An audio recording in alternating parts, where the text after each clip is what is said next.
오늘 새벽 서귀포시 동홍동에 있는 대형 의류 판매 창고에서 큰 불이 났습니다.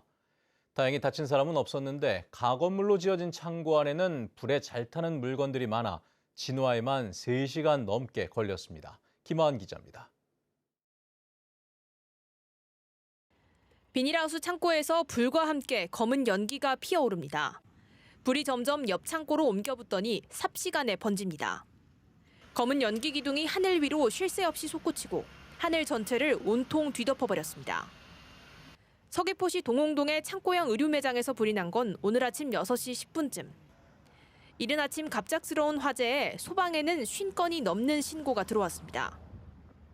펑펑 소리가 나서 저희들이 여기 방음이 엄청 잘 되거든요. 근데 펑펑 소리가 나니까 나와보니까 저쪽에서 이게 막 불타고 있었어요. 냄새가 엄청 심했어요. 쓰레기 그 비닐 같은 거 태우는 냄새? 그런 냄새 났었어요. 불이 난 곳은 비닐하우스 6개 동에 샌드위치 패널 등을 추가해 지은 1,800제곱미터짜리 가건물로 옷과 신발 등을 파는 곳이었습니다. 이 불로 비닐하우스 6개 동이 모두 불에 탔는데 큰 불을 잡는 데만 2시간 가까이 걸렸습니다. 불이 순식간에 번진 데다 옷과 신발 등 인화성 물질이 많아 건물 안 진입이 어려웠습니다. 서귀포와 동부, 서부 등 3개 소방서에서 소방차 10여 대가 출동했고 굴삭기 2대까지 동원돼 3시간이 지나서야 진화에 성공했습니다. 가연물이 전부 다 그 옷입니다. 옷하고 뭐 박스, 종이, 뭐 비닐 같은 게 엄청 쌓여가지고 6개 동인가 있는데 그 안에가 전부 가연물입니다. 가연물. 불이 난 곳은 불법 건축물로 지난 2019년부터 철거 명령이 내려지고 이행 강제금까지 받았지만 오히려 지난해 불법 증축까지 한 것으로 확인됐습니다. 소방당국은 전기적 요인으로 불이 난 것으로 추정하고 국립과학수사연구원과 함께 합동 감식을 벌일 예정입니다. MBC 뉴스 김하은입니다. 오늘 아침 전북 부안에서 발생한 지진과 관련해 제주에서는 감지된 신고가 없는 것으로 집계됐습니다. 제주도 소방안전본부는 오늘 오전 전라북도 부안군에서 발생한 지진과 관련해 흔들림을 느꼈다는 등의 신고가 119에 접수되지 않았다고 밝혔습니다. 전북 부안군 남남서쪽 4km 지역에서 오늘 오전 규모 4.8의 지진이 발생했는데 소방본부는 추가 지진 등 만일의 가능성에 대비해 각별히 주의해달라고 당부했습니다. 제주의 대표적인 도심 속 공원인 신산공원 일대 역사 문화 생태 지구가 조성됩니다. 민선 8기 제주도정의 주요 공약 사업인데요. 사업의 밑그림을 그리는 기본 구상이 제시됐는데 예산만 최대 600억 원이 소요될 것으로 예상됩니다. 박주영 기자입니다. 삼성열과 신산공원 일대 부지 24만 5천여 제곱미터의 역사문화 생태지구와 제주역사관 건립이 추진됩니다. 기본구상 용역 결과 신산공원에는 제주마을을 컨셉트로 초가와 방사탑, 밭담과 올레길, 그린 주차장과 생태관찰장 등이 조성됩니다. 제주역사관은 현재 자연사 박물관에 연계한 증축이나 신축을 통해 고대 탐나국부터 근현대까지 제주인의 삶을 조명하는 공간으로 꾸며질 예정입니다. 이 사업에 소요되는 비용은 최소 430억 원에서 최대 640억 원.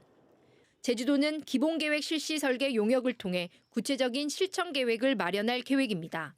신산공원 그리고 이 자연사 박물관, 삼성열을 잇는 하나의 역사 문화 생태 허브로 갖고 갈 수 있도록 도민들의 하나의 자랑거리가 될 수 있는 탐나의 어떤 향기가 묻어나는 곳으로 만들기 위해서 이번에 추경도 1억을 확보해가지고 기본 계획을 할 계획으로 진행 중에 있습니다. 하지만 주민들의 반발도 거셉니다. 도시공원으로 시민들이 즐겨 찾는 공원에서 대규모 사업이 추진되는데도 공론화 과정이 없었다는 겁니다. 또 현재 공원녹지법 기준보다 낮은 신산공원의 녹지율을 높이는 정비사업인데 지나치게 높은 예산이 책정됐다는 겁니다. 이번 사업이 사실상 역사관하고 더불어서 이제 공원을 좀 정비하는 수준이기 때문에 이 정도의 비용이 과연 들어갈 만한 사업인지에 대해서는 좀 의구심이 듭니다.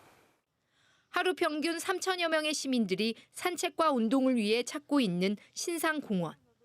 제주도는 빠르면 내년 말에 공사를 시작해 2028년에 마친다는 계획이지만 주민들의 반발도 만만치 않아 사업 추진 과정에서 논란도 예상됩니다. MBC 뉴스 박주연입니다.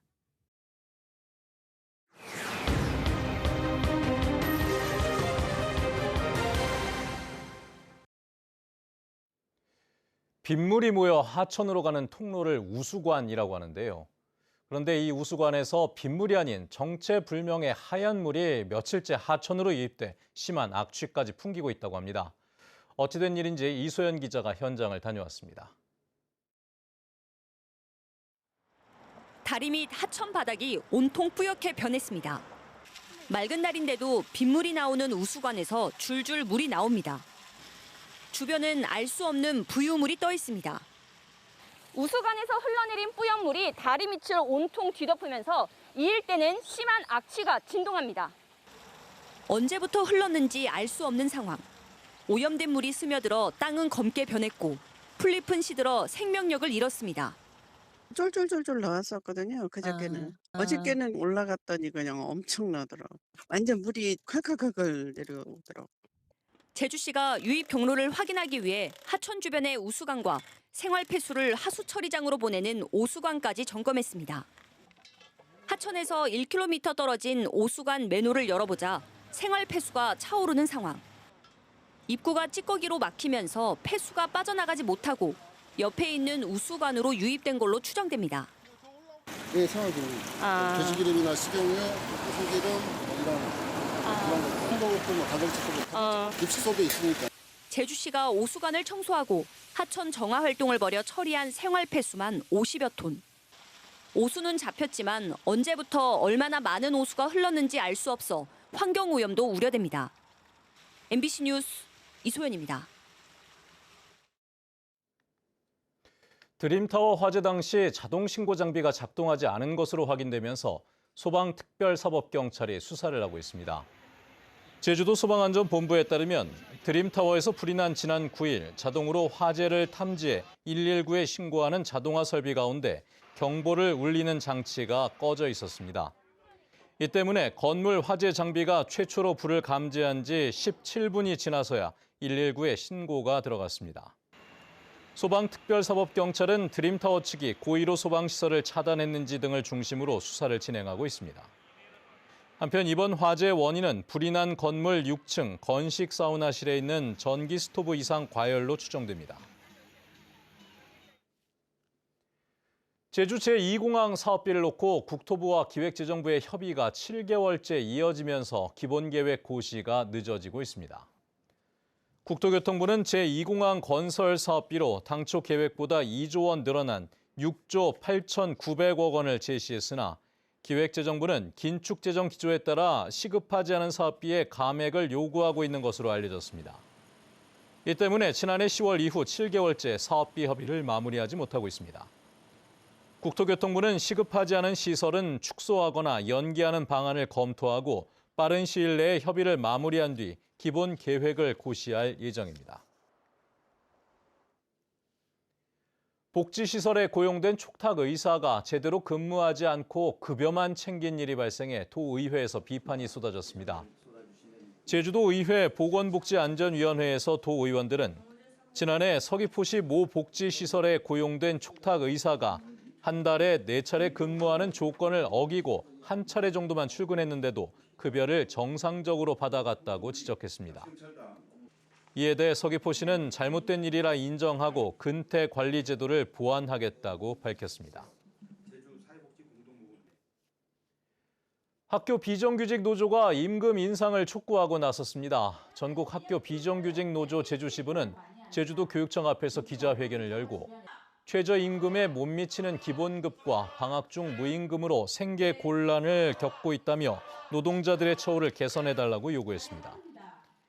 이들은 시간당 최저임금 10,000원이 되는 해에 근속수당을 4만 원으로 한다는 약속은 7년째 지켜지지 않고 있다고도 밝혔습니다.